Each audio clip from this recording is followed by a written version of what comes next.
बेचारा 5 नमाजें पढ़ाता है, सारी जिंदगी बच्चों को अलिफ बा ता सा पढ़ाता है, वो बेचारा सारी जिंदगी पीर बन ही नहीं सकता। पीर उसने ही बनना है जिसने 1.5-2 महीने गुसल नहीं करना, उसी ने बनना है जिसने कुछ 4-5 किलो लोहा उठा लेना है। कोई म्यार बनाओ। शेखुल हदीस ऐसे हैं जिनको मैं जानता हूं, बेचारों की बेटियों की शादियां नहीं हो सकी, पैसे कोई नहीं, और तुमने गवैये और नाथ खां अमीर कर दिए।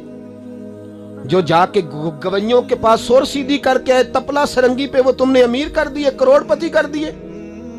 वो जाली पीर जो दुआ तक नहीं जिसे मांगनी आती, वो खरबपति है।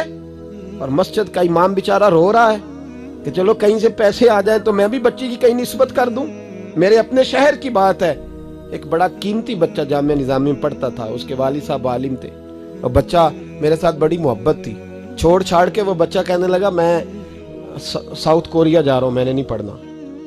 दूसरे तीसरे साल से छोड़ गया। उसके अब्बा ने मुझे फोन किया कि आपसे बड़ी अकीदत रखता है, आप इसको समझाएं। मैंने फोन किया, मैंने कहा बेटा तू पढ़। कहने लगा हजरत साहब अब्बा जी 35 साल मस्जिद में रहे हैं, मेरी बहनें इस तरह की हैं कि शायद कभी गैर महरम को मेरी बहनों ने भी ना देखा हो।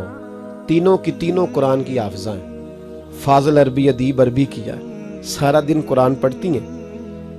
थक गया मेरा बूढ़ा सफेद दाढ़ी वाला आलिम बाप रिश्ता ढूंढते पर रिश्ता नहीं मिला, क्योंकि हम मस्जिद की छत पे रहते हैं। एक बीबी रिश्ता देखने आई थी, और जब वो छत पे चढ़ने लगी, रिश्ता दिखाने वाली उसको लेके आई, छत पे चढ़ने लगी तो चढ़ते चढ़ते कहने लगी ओहो ये मस्जिद में रहते हैं, मेरा बेटा ससुराल आएगा तो दोस्तों कहां बिठाएगा, मैंने नहीं करना रिश्ता। कहते मिन्नत की मेरे बाप ने कि छत पे जाके देख तो ले। कहने लगी ना भाई रिश्ता नहीं करना।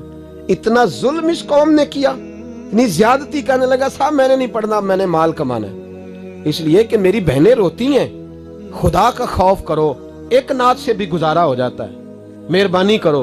और नात के लिए शोर की जरूरत नहीं होती, इश्क की जरूरत होती है। बस कर दो, बड़ा हो गया। मदारस के बच्चों को वो रोटी खाने को मिलती है जो मैं और आप खाएं तो बीमार हो जाएं, बीमार हो जाएं, जो मदारस के बच्चों को रोटी खाने को मिलती है।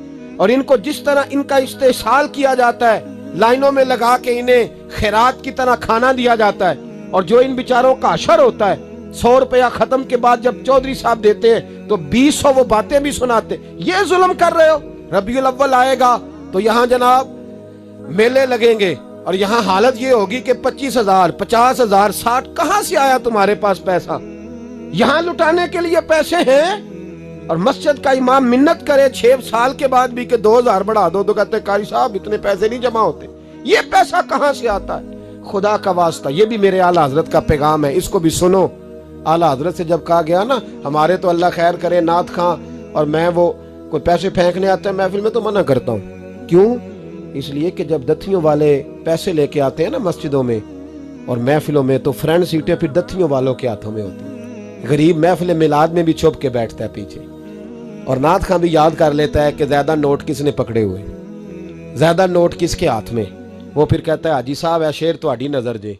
मैं क्या बदबख्ता, नबी पाक दे नाम दा शेर भी बंदे दी नजर हो सकता है, जिसमें हुजूर की तारीफ हो रही हो, बंदे की नजर किस तरह होगी? शर्म करो, डरो अल्लाह ताला। सिर्फ दौलत की खातर ये भी फिक्र रजा है, करूं मद है अहले दुवल रजा, मैं करूं मद है अहले दुवल रजा, पड़े इस बला में मेरी भला, मैं गदा हूं अपने करीम।